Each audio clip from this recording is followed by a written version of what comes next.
আসসালামু আলাইকুম friends, welcome to my channel Sharbin kitchen. আজকে আমি আপনাদের সকলের সাথে শেয়ার করে দেখাবো বাঁধাকপির মজাদার মুচমুচে পকোড়া। বাঁধাকপি দিয়ে অনেকভাবেই পকোড়া বানিয়ে খেয়েছেন। আমার মতো এইভাবে যদি একবার বানান বারবার খেতে ইচ্ছে করবে। একদম সিম্পল ও ইজিভাবে বানিয়ে ফেলতে পারবেন এই পকোড়া, যার স্বাদ অতুলনীয়। তো চলুন দেখে নেওয়া যাক আজকে আমার এই রেসিপিটি। আমি একটি মিডিয়াম সাইজের একটি বাঁধাকপি নিয়েছি। বাঁধাকপিটা একদম মিহি করে কুচি করে নিয়েছি, দেখুন এইভাবে। এবার এই বাঁধাকপিটা লবণ দিয়ে কিছুক্ষণ মেখে রাখবো।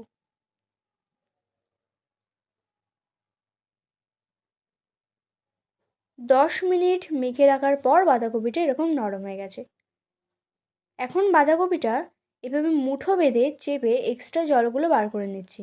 জোরে চেপে যতটা পারেন জলগুলো বার করে নিচ্ছি। সবগুলো একইভাবে চেপে জল বার করে নিয়েছি।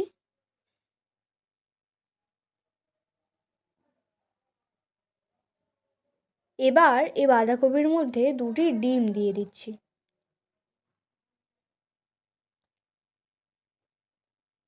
আর দিচ্ছি আদা রসুন পেস্ট, 1 টিস্পুন জিরার গুঁড়ো, 1 টিস্পুন হলুদ গুঁড়ো, 1 টিস্পুন গুঁড়ো লঙ্কা, 3-4টি কাঁচা লঙ্কা কুচি।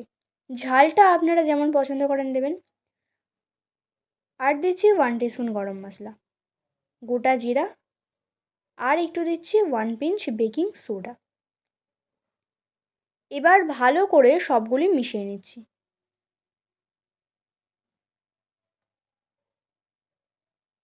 মশলাগুলি মিশিয়ে নেওয়ার পর দিয়ে দেব 2 টেবিলস্পুন বেসন আর কিছু পরিমাণ ধনেপাতা কুচি। এগুলো দিয়ে আবারও একটু মিশিয়ে নেব। মিশিয়ে নেওয়া কমপ্লিট।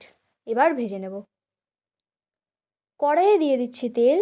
তেলটা হাই ফ্লেমে খুব ভালো করে গরম করে নেব। তারপর এরকম গোল করে নিয়ে তেলে দিয়ে ভেজে নেব। গ্যাসের ফ্লেম মিডিয়াম করে পকোড়াগুলি ভেজে নেব।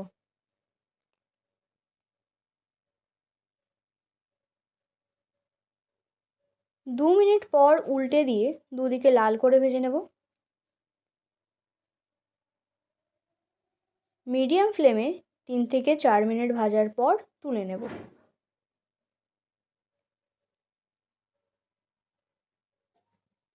দেখেই বুঝতে পারছেন পকোড়াগুলি কত সুন্দর মুচমুচে ও লোভনীয় হয়েছে। তেল ঝরিয়ে তুলে নেব। প্লেটের উপর টিস্যু পেপার দিয়ে পকোড়াগুলো রাখছি যাতে এক্সট্রা তেলগুলো টেনে নেয়। আমার পকোড়া কমপ্লিট। দেখুন কত সুন্দর হয়েছে। একদম ইজিভাবে এরকম মুচমুচে বাঁধাকপির পকোড়া বানিয়ে ফেলুন সন্ধ্যের নাস্তায়। বাঁধাকপি ডিমের এই পকোড়া একবার বানিয়ে খেলে বারবার ইচ্ছে করবে। আজকের ভিডিওটি কেমন লেগেছে কমেন্ট করে জানাবেন। ভিডিওটি ভালো লাগলে লাইক শেয়ার করে দেবেন। আর আমার চ্যানেলের নতুন সদস্য হয়ে থাকলে চ্যানেলটি সাবস্ক্রাইব করে পাশে থাকার অনুরোধ রইল। Thank you.